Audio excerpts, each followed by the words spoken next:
প্রিয় বাচ্চারা, আসসালামু আলাইকুম। তোমরা কেমন আছো? আশা করি সবাই অনেক ভালো আছো। আজকে আমরা করব চতুর্থ শ্রেণী অধ্যায় 8-এর পৃষ্ঠা নম্বর 98 উদাহরণ 1 নম্বরের অঙ্কটা। দেখো অঙ্কটার মধ্যে কি আছে। ক বোতলে 1/2 লিটার এবং খ বোতলে 1/3 লিটার পানি রয়েছে। বোতল দুইটিতে মোট কত লিটার পানি রয়েছে? এটা তাহলে আমরা কিভাবে সমাধান করব? এটা সমহর বিশিষ্ট করে সমাধান করতে হবে। চলো বাচ্চারা, তাহলে আমরা শুরু করি। এটা কিভাবে সমাধান করতে হবে? প্রথমে লিখবে তোমরা ক বোতলে পানি রয়েছে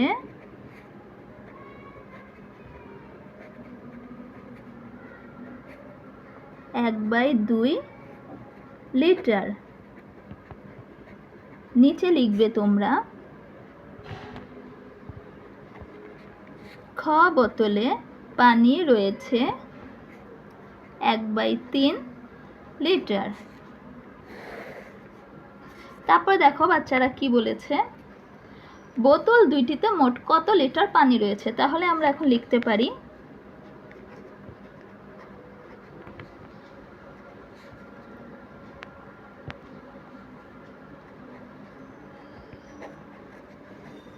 দুইটিতে মোট পানি রয়েছে।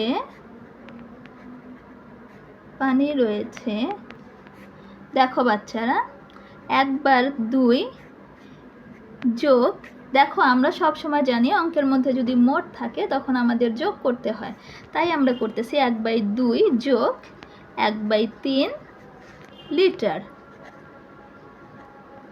দেখো কিভাবে এটাকে সমহর করতে পারি। আমরা 2 এবং 3 এর লসাগু করব। দেখো বাচ্চারা,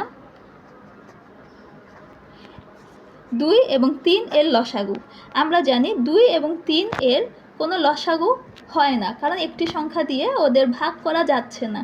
তাই আমরা এখন 2 এবং 3কে একসাথে গুণ করে দিতে পারি। 2 এবং 3 একসাথে গুণ করলে কত হয়?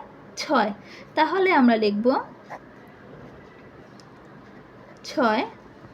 এখন যেহেতু বলছে আমাদের সমহর করতে হবে, তাহলে আমাদের আবারও 6 লিখতে হবে। ওকে, এখন 2 দিয়ে তুমি 6কে ভাগ করো, কত হবে? 3। গুড, 3 দুগুণা 6। আর 3 দিয়ে 1কে গুণ করব, 3 অক্ষে 3। এখন আবার 3 দিয়ে 6কে ভাগ করো, 3 দুগুণা 6। 2, 2কে 1 দিয়ে গুণ করো, 2 অক্ষে 2। ওকে, এখন আমার একটা লাগবে, সমহর যেহেতু একটা করব, প্লাস 3 উপরে আসছে যোগ 2।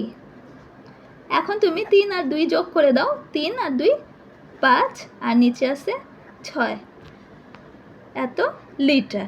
বাচ্চারা, এটাই হচ্ছে উত্তর। তাহলে আশা করি তোমরা অঙ্কটা খুব ভালো মতোই বুঝতে পেরেছ।